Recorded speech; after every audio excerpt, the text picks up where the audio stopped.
Assalamualaikum warahmatullahi wabarakatuh. Nama saya Siti Imana Nurrohma, NIM 204-125, Prodi Pendidikan Biologi semester 3. Nomor 1. A. Amoeba. Amoeba, ciri-cirinya tubuhnya kecil. Tubuh dari protozoa ini terlihat amat sangat sederhana, karena hanya terdiri dari satu sel tunggal atau unisel. Ukuran tubuh amoeba hanya sekitaran 3-1000 mikron saja. Bentuk tubuh amoeba cukup bervariasi, ada yang berbentuk seperti bola, bulat agak panjang, bahkan ada juga yang berbentuk seperti sandal, bahkan juga ada yang berbentuk tidak pasti. Amoeba mempunyai alat gerak. Amoeba dapat mengonsumsi atau menelan makanannya dengan cara fagositosis, yaitu dengan cara mengelilingi bakteri atau protista yang lebih kecil darinya. Sehingga amoeba dapat mengeluarkan enzim dari saluran pencernaan ke dalam vakuola. Amoeba memiliki lebih dari 2 inti sel. Amoeba adalah jenis filum protozoa yang termasuk ke dalam kelas Rhizopoda. B. Paramecium memiliki 2 inti dalam satu sel, yaitu inti kecil yang berfungsi untuk mengendalikan kegiatan reproduksi dan inti besar yang berfungsi untuk mengawasi kegiatan metabolisme, pertumbuhan, regenerasi. Paramecium bereproduksi secara aseksual, membelah diri dengan cara transversal, dan seksual dengan konjugasi. Paramecium bergerak dengan silianya. Ujung depan tubuhnya tumpul dan bagian belakang meruncing, mempunyai dinding sel. Tubuhnya berukuran antara 120-300 mikron. Memiliki 2 inti, yaitu makronukleus dan mikronukleus. Memiliki vakuola kontraktil dan non-kontraktil. Paramecium adalah jenis filum protozoa yang termasuk ke dalam kelas Ciliata. C. Desmarella moniliformis. Ciri-cirinya adalah mempunyai sifat autotrof. Untuk bertahan hidup, flagellata memakan zat organik yang terdiri dari larutan. Pembelahan diri dilakukan dalam bentuk memanjang. Ukuran secara fisik berkisar antar 35-50 mikron. Alat yang digunakan adalah flagel. Bagian tubuh dari flagellata tersusun tanpa adanya rangka. Sel yang ada tidak mempunyai bentuk yang tetap, artinya berubah-ubah. Habitatnya berada di daerah perairan air tawar. Mempunyai sel satu. Jika dilihat secara umum mempunyai bagian kloroplast. Desmarella moniliformis termasuk kelas dari flagellata. D. Giardia. Ciri-cirinya bereproduksi di usus halus, menyebabkan penyakit giardiasis. Giardia menyerang kucing, anjing, burung, sapi, dan berang-berang, rusa, dan domba. Mempunyai sifat autotrof. Pembelahan diri dilakukan dalam bentuk memanjang. Alat yang digunakan adalah flagel. Sel yang ada tidak mempunyai bentuk yang tetap, artinya berubah-ubah. Giardia termasuk protozoa kelas flagellata. 2. Siklus Plasmodium falciparum, yaitu nyamuk Anopheles betina yang mengandung sporozoid Plasmodium sp menggigit manusia dan meninggalkan sporozoid di dalam jaringan darah manusia. Melalui aliran darah, sporozoid masuk ke dalam jaringan hati. Sporozoid bereproduksi secara vegetatif berkali-kali dan tumbuh menjadi merozoid. Merozoid menggunakan kompleks apex ujung sel untuk menembus sel darah merah penderita. Merozoid tumbuh dan bereproduksi vegetatif secara berulang-ulang sehingga terdapat banyak merozoid baru. Merozoid baru ini disebut juga tropozoid. Tropozoid keluar setelah memecah sel darah merah dan menginfeksi sel darah merah lainnya. Secara berulang-ulang dengan interval 48-72 jam tergantung pada spesiesnya. Akibatnya penderita mengalami demam dan menggigil secara periodik. Di dalam jaringan darah, beberapa merozoid membelah dan membentuk gametosit jantan dan gametosit betina. Bila nyamuk Anopheles betina lainnya menggigit dan menghisap darah penderita, maka mikrogametosit maupun makrogametosit berpindah dan masuk ke dalam saluran pencernaan nyamuk. Di dalam saluran pencernaan nyamuk, mikrogametosis tumbuh menjadi mikrogamet dan makrogametosis tumbuh menjadi makrogamet.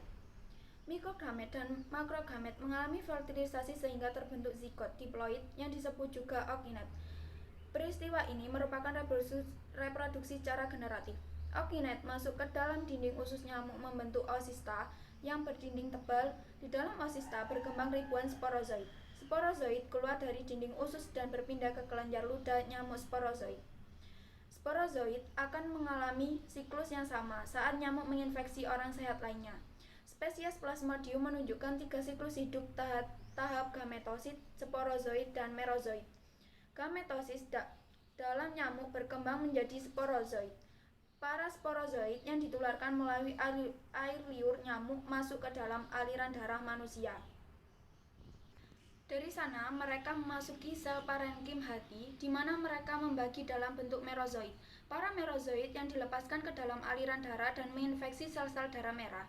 Divisi perkembangbiakan yang cepat menghasilkan merozoid yang menghancurkan sel darah merah, dan merozoid baru kemudian menginfeksi sel darah merah baru. 3. Hubungan antara tipe tubuh porifera dengan sistem pencernaan. Sistem pencernaan porifera akan sangat bergantung pada aliran air yang masuk ke dalam tubuh. Aliran air masuk ini kemudian akan disaring oleh tubuh dari spon itu sendiri. Penyaringan ini sendiri berfungsi untuk membedakan dan memisahkan setiap partikel yang masuk ke dalam tubuh porifera. Pada dasarnya, sistem pencernaan porifera adalah sistem pencernaan intrasel. Pada sistem pencernaan tersebut, semua sistem akan dilakukan pada masing-masing sel. Pada sistem pencernaan ini, maka kita bisa melihat salah satu fungsinya vakuola pada hewan. 4.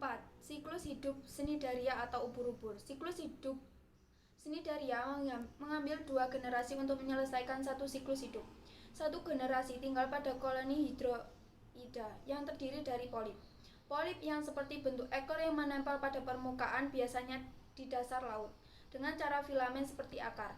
Polip bereproduksi secara aseksual dengan tunas dan menciptakan polip baru sampai telah membentuk koloni seperti pohon. Koloni yang dimorfik memiliki 2 jenis polip, gastrozoid dan hydranthis, adalah polip makan. Mereka memiliki mulut yang dikelilingi oleh tentakel penyengat. Mereka terlihat penampilannya seperti bunga dan bertanggung jawab untuk menangkap dan memakan makanan. Makanan dicerna dalam rongga gastrovakular dan diberikan ke seluruh koloni. Gonozoid adalah polip bereproduksi dan melalui tunas menghasilkan generasi berikutnya, ubur-ubur kecil yang disebut medusa. Generasi kedua dari siklus hidup Cnidaria dimulai ketika medusa yang dilepas oleh gonozoid dan menjadi bentuk bebas berenang. Para medusa bereproduksi secara seksual, menghasilkan telur dan sperma yang membuahi menjadi larva Bersilia, yang dikenal sebagai planula. Planula tetap dalam bentuk bebas berenang dan beberapa waktu akhirnya melekat pada permukaan dan berkembang menjadi polip. Pada polip Obelia dewasa yang bersifat diploid terdapat 2 jenis polip. Yang pertama, polip dengan tentakel yang berfungsi untuk hal nutrisi makanan, dan yang kedua, polip tanpa tentakel yang berfungsi sebagai reproduksi aseksual. Polip tanpa tentakel yang melakukan reproduksi secara aseksual itu menghasilkan tunas medusa.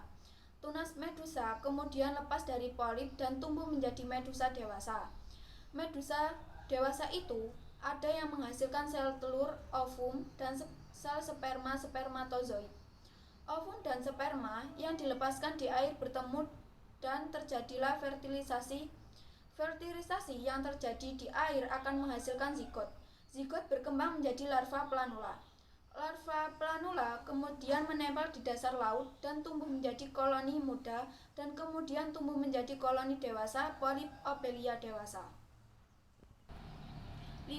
Siklus cacing hati. Cacing hati adalah parasit di kelas Trematoda yang hidup di dalam tubuh empedu sapi, domba, kambing, dan mamalia lainnya. Ada 2 spesies cacing hati yang ada dibahas di sini, yaitu Vaciola gigantica dan Vaciola hepatica. Telur-telur yang dihasilkan dari proses pembuahan cacing hati akan disalurkan ke empedu untuk dapat melewati bagian-bagian usus besar, dan anus telur menetas menjadi larva dengan silia rambut getar di seluruh permukaan tubuhnya yang disebut miracidium. Miracidium akan mencari inang baru. Sasaran utama adalah para moluska, terutama siput air tawar, bercambang seperti Limnaea spp. Larva Miracidium mempunyai kemampuan reproduksi secara aseksual dengan cara paedogenesis di dalam tubuh siput sehingga terbentuk larva. Setelah berada dalam tubuh siput, Miracidium akan berubah menjadi sporosis. Selanjutnya, sporosis melakukan paedogenesis menjadi beberapa redia. Kemudian, redia melakukan paedogenesis menjadi serkaria. Lama yang dibutuhkan fase larva atau Miracidium ini adalah sekitar 10-12 hari. Serkaria akan keluar dari tubuh siput Limnaea spp, kemudian melanjutkan pergerakan dengan menggunakan ekornya menuju rerumputan.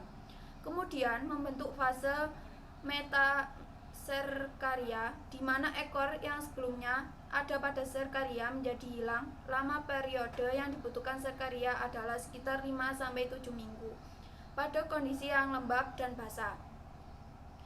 Metaserkaria akan membungkus diri dan menjadi kista yang dapat bertahan lama pada rumput.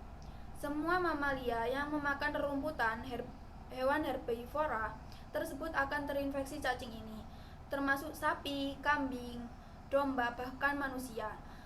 Selanjutnya, metaserkaria masuk ke dalam sistem pencernaan melalui konsumsi tumbuhan dan rerumputan yang sebelumnya telah menempel kista. Kemudian, metaserkaria akan keluar dari kista dan berubah menjadi cacing hati dewasa. Cacing hati dewasa ini kemudian akan menembus dinding pada bagian-bagian usus halus menuju rongga perut dan mengincar hati sebagai tempat barunya. Sekian, terima kasih. Wassalamualaikum warahmatullahi wabarakatuh.